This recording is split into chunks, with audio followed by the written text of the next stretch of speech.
바울은 로마서 5장 20절에서 율법이 들어온 것은 범죄를 더하게 하려 함이라. 그러나 죄가 더한 곳에 은혜가 더욱 넘쳤나니 라고 증언합니다. 율법은 하나님께서 주신 거룩한 거울과 같습니다. 그 거울 앞에 설 때 우리는 비로소 자신의 죄된 본성을 똑바로 보게 됩니다. 율법이 없다면 우리는 무엇이 죄인지조차 알지 못한 채 스스로가 의롭다고 여기는 착각 속에서 살아가게 되는 거예요. 그러나 율법이 들어올 때에 숨겨져 있던 죄가 드러나고 마음 깊은 곳에 어둠이 폭로됩니다.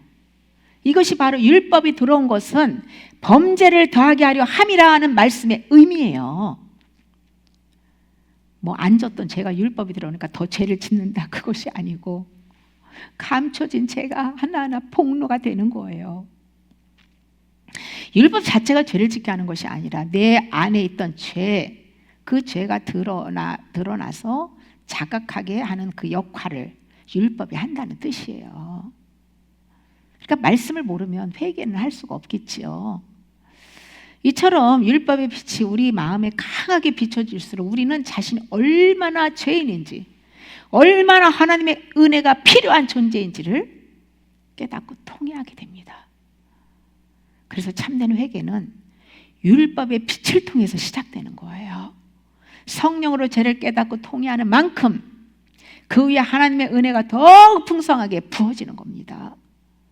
율법을 깨닫고 내가 내 힘으로 지키려고 할 때는 저주에 묶이지만 자아를 부인하고 성령으로 행할 때는 복음이 되는 거예요. 율법 말씀 따로 있고 복음 따로 있는 게 아니고 율법, 이 전체 하나님의 말씀이 율법인데 내가 내 옛사람의 내 자아로 내가 의를 이루고 죄를 회개하고 내가 그렇게 살려고 노력하고 하는 것은 그것은 율법의 행위라고 하는 것이고 그건 저주에 묶이는 거고요. 그 말씀을 내 힘으로 할 수 없기 때문에 성령님이 우리 안에 오셨고 그 성령을 의지해서 내 힘을 빼고 나를 내려놓고 포기하고 부인하고 성령님이 할 수 있도록 주님께 내어드릴 때에 그때 복음이 되는 거예요. 복음이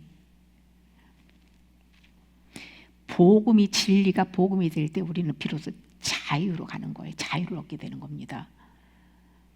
그리고 대부분이 율법에 묶여져 있어요. 주인의 자리를 전부 내가 주인이었던 거 전부 하나님 앞에 드려야 되잖아요. 근데 어느 분은 뭐 한 30%, 어느 분은 50%. 주님 이거는 내가 좋아하는 거 절대 안 됩니다. 노타치. 그리고 그냥 자기가 싫어하는 거 쓰레기 같은 것만 쭉 드리고 너무 좋은 거 다 자기가 그냥 끌어안고 살아요. 우상이죠 그게. 100% 주인의 자리를 드려야 돼요. 전부 머리부터 발끝까지 내 생각 모든 거. 그 내 중심적인 거는요 내가 주인인 거고 하나님 중심적인 하나님이 주인인 거예요. 그래서 정말 먹든지 입든지 마시든지 하나님의 영광을 위해 살라는 거예요. 네? 제가 이렇게 머리를 아침에 손질을 하고 나왔는데 이 머리를 손질을 하면서 옷을 입으면서 이것이 주님의 복음을 전하고 주님을 나타나는데 도구로 사용할 수 있다면 내 자아가 아니라 주님의 영광을 위한 도구가 될 수 있지만 나에게 초점을 맞춰서 내가 이쁘게 사람에게 잘 보이려고 이렇게 꾸미고 하면 그건 이것이 내 주인이죠. 내 주인. 내 중심이죠. 하나부터 열까지 말씀의 빛을 받으면 섬세하게 내면의 동기까지 다 체크를 받아야만 우리는 그 내려놓는 회개를 하고 비로소 평안과 자유를 누릴 수 있는 것입니다. 우리 안으로 들어온 율법은 절망을 통해서 은혜의 문으로 이끌어가는 통로입니다. 죄가 드러나야 은혜가 필요함을 알고 은혜를 알 때 우리는 그리스도의 십자가를 붙잡게 됩니다. 그래서 바울은 죄가 더한 곳에 은혜가 더욱 넘쳤나니 라고 증언한 겁니다. 율법은 우리를 정죄하기 위해서가 아니라 우리를 그리스도께로 인도하기 위해 주어진 사랑의 도구입니다. 율법으로 죄를 깨닫는 순간이 바로 은혜가 시작되는 순간입니다. 그러므로 우리가 살기 위해서는 날마다 말씀을 소리내서 먹고 빛을 받아야 합니다. 말씀은 혼과 육에 늘어붙은 죄를 도려내는 수술칼이에요. 어둠을 그냥 태워버리는 성령의 불이에요. 히브리서 4장 12절에 13절, 하나님의 말씀은 살아있고 활력이 있어 좌우의 날선 어떤 것보다도 예리하여 혼과 영과 및 관절과 골수를 찔러 쪼개기까지 하며 또 마음의 생각과 뜻을 판단하니 하나니 지으신 것이 하나도 하나님 앞에 나타나지 않음이 없고 우리의 결산을 받으실 예 눈앞에 벌거벗은 것 같이 드러나.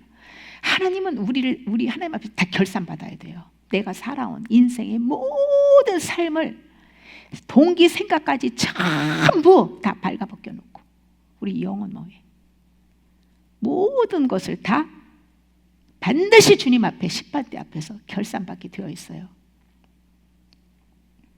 심판대는 저 죽어서 영계에서만 서는 게 아니라 이 땅에서 현재도 진행 중입니다. 그래서 우리가 회개하는 거예요. 하나님의 입에서 나오는 말씀은 살아있는 생명체고 인격적인 능력입니다.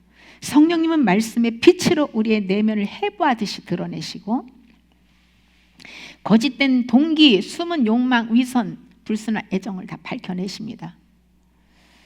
말씀은 우리의 행동뿐 아니라 동기와 의도까지 판단하십니다. 그러니까 말씀도요, 하나님께서 그 말씀의 빛이 강도가 있겠죠. 이 강하고 약한 게 있죠. 처음엔 겉에서부터 비쳐나가고 그러면서 점점 더 깊이 들어가잖아요. 그래 뭐 이렇게 육신에 이게 병이 걸려도 뭐 이렇게 뭐 암이나 이런 것들은 뭐 MRI, 뭐 CT에서 MRI 이런 그런 걸로 해가지고 다 밝게 보이듯이 말씀의 빛도요, 주님이 비춰주는 강도가 다릅니다. 믿음이 어린 사람들은 이 언어 행실로 드러난 죄만 깨닫고 빛을 받고 회개하는데요. 믿음이 성장할수록 이렇게 내면의 불순한 동기와 숨겨진 그런 욕망, 탐심, 그 깊은 동기에 있는 겉으로는 주님의 일을 막 주님 사랑하는 것 같이 하는데 깊이 주님이 빛을 비춰서 들어가 보니 그것은 자기를 위한 자아만족, 칭찬, 자기 유익 여러 가지 그 불순한 동기들이 체크가 되고 하나님은 그걸 드러내 책망하시는 거예요. 회개시키는 거죠. 우리는 성령께서 말씀으로 겉과 속의 죄를 드러내 줄 때마다 회개의 영을 구해야 돼요. 이때 말씀이 아프게 찌르는 것은요, 성령님이 수술하시는 건데요, 말씀에 이 검이 딱 찌를 때 막 너무 아프다, 그 아픔이 느껴진다 속에서, 그때요 대부분 마귀가 공격하는 거예요.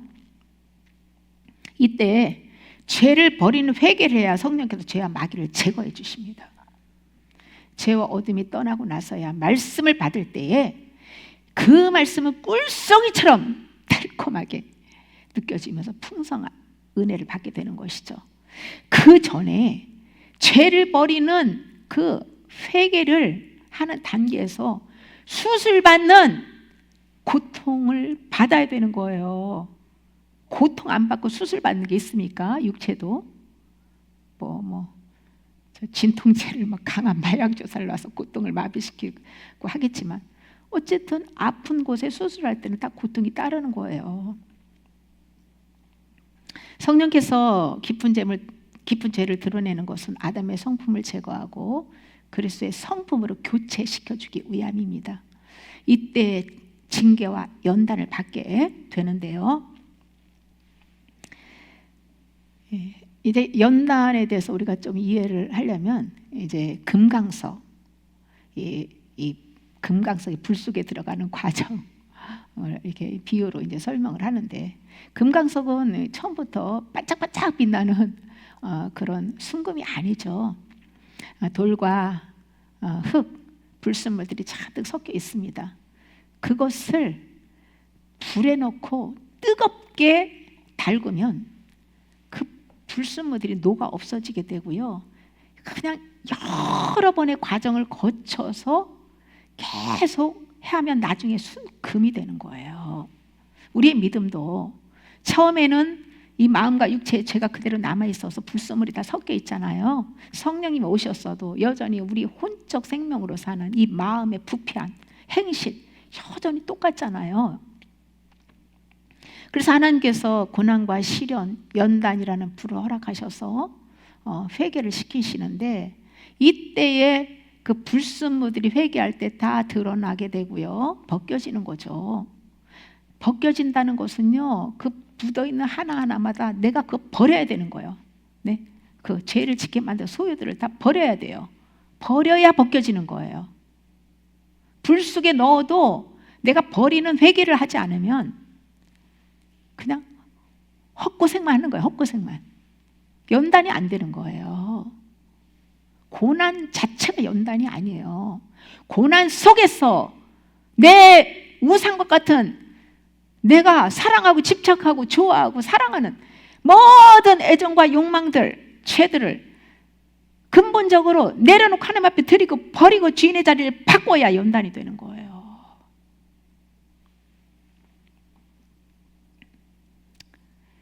아담의 생명과 연결된 그 자아는 고난의 불 속에 들어가서 자아 포기하는 회개를 해야만 분리가 되는 겁니다. 죄와 우상들을 마음에서 파버린 만큼 믿음은 순수해지고 하나님의 형상과 인격으로 변화됩니다.